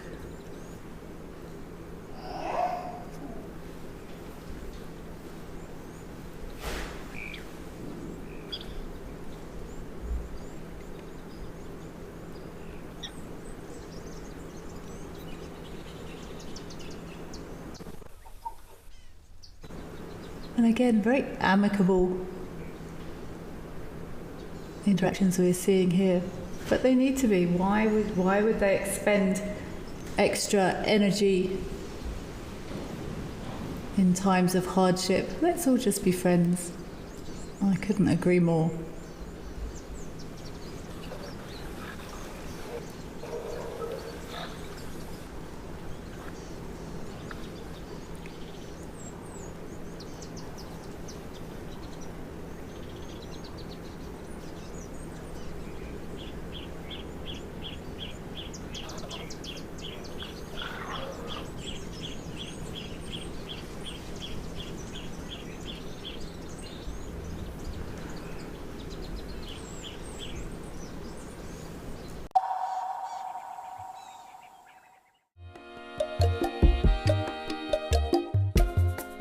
My name is Amy, and today we're going to be doing things a little bit differently.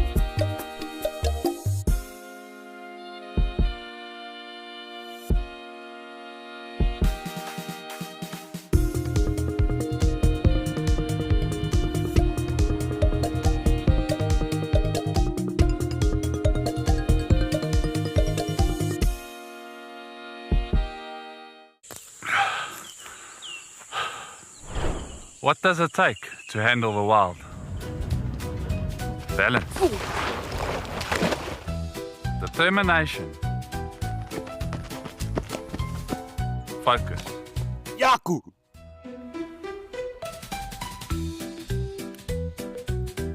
And gear that can take a beating so you don't have to.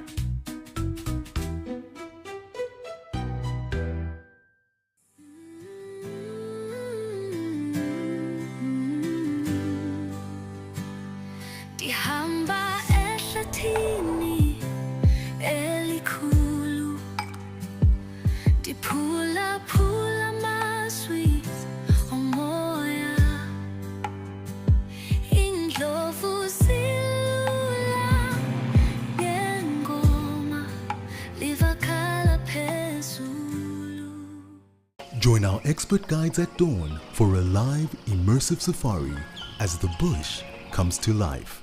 Found ourselves a chameleon, and look how he's changed color. Every sunrise brings new discoveries. Pound for pound, a leopard is one of the strongest cats around.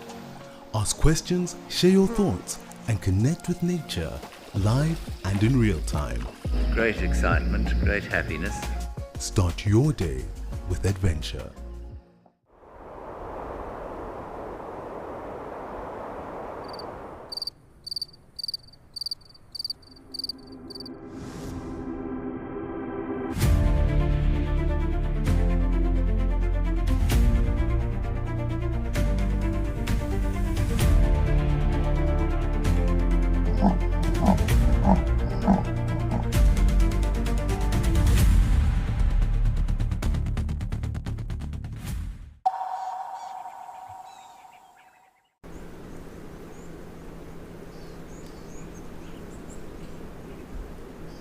This water's also dropped. I'm sure it's much deeper in the middle there, but look how this crocodile slinking its way across that shallow side there. Oh, they really are perfect. Look at that little white-faced duck at the bottom there. Perfect. Perfect predators, that guy just chilling there.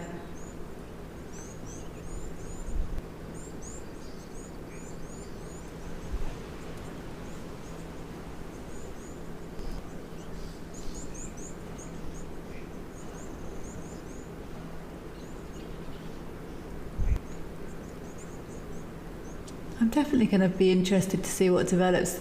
Believed laying dates are between October and December. I think these crocs have laid eggs before, but it's believed it's not quite the right substrate in this area for them.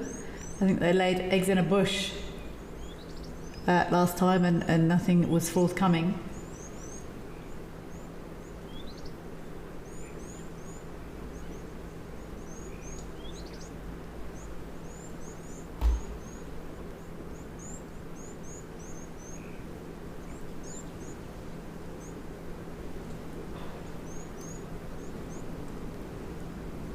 Is that a waterbuck leg there? Oh, looks like, can I guess that antelope by the legs?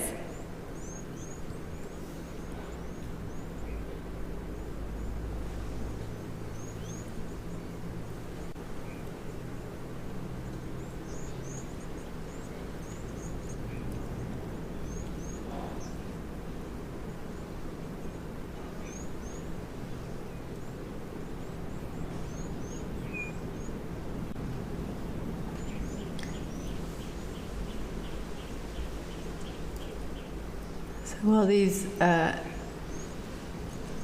cold-blooded creatures are capable of very short, sharp bursts of speed and energy. This is definitely their preferred mode of locomotion. Slow, steady wins the race.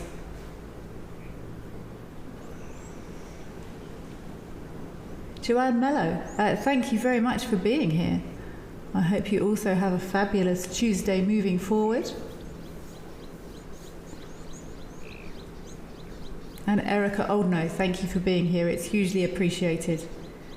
And I'm glad you've enjoyed it. What am I taking away from this? I'm going to count what day we predict this black eagle to fledge or leave the nest, counting backwards from hatching date, which I think we got one shout for the 13th, one shout for the 25th of June. I'm going to heavily investigate these eland leg stripes. I'm going to add, for my own interest, would a gland cause colour change in fur? Would gland make fur? I'm not cheating. I will only take this information normally from peer-reviewed papers. I don't trust myself on that drinking dog anymore.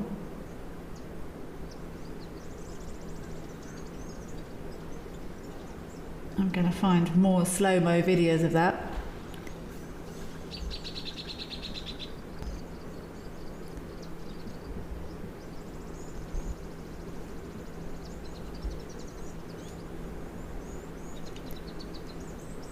What exceptional homework that is. See, if you were walking through that, you wouldn't see that, hey? If that wasn't moving, you would step on that in a heartbeat.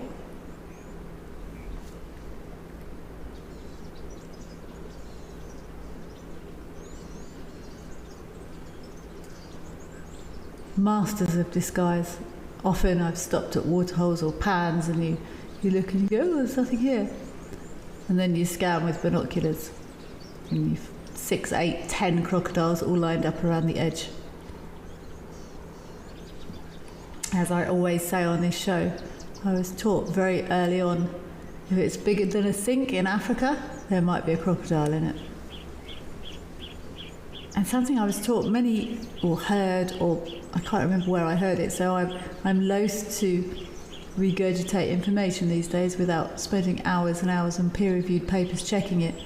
But I once read that crocodiles are known to hunt humans, and that if you're crossing a river in Africa, if you cross at one place and then you have to come back, you should cross at a different place. Never cross. Oh, it was a waterbuck leg. Go me. You should never cross in the same place twice.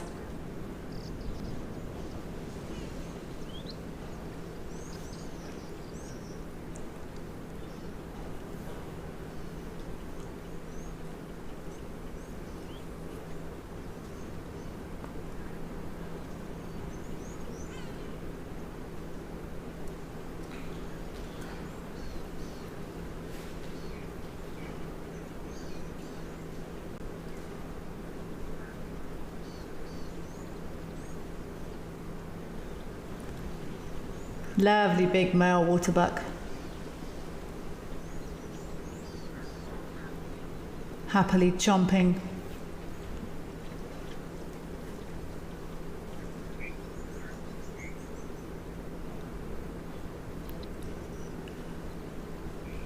We're seeing lots of animals at this time of year, getting whatever nutrition they can from vegetation that's in there, found there in the water. Not that it looks like there's much in there. You take what you can get, I guess.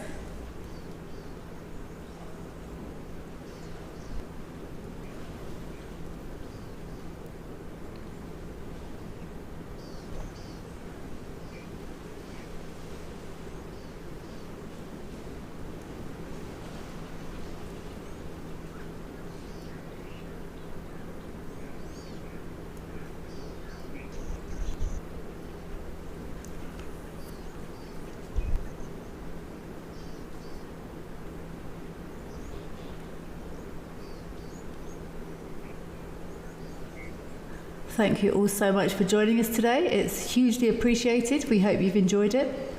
Please do return tomorrow. We'll be back same time. I was going to say same place, but kind of same place, but possibly different place, if you know what I mean. Keep your eyes on those cameras. I might try and get some images and find out what owl we've been seeing at Old Donyo. That would be cool. But until then, enjoy the rest of your Tuesday. We hope to see you again tomorrow to see what else these fabulous cameras have to offer. Take care. Bye-bye.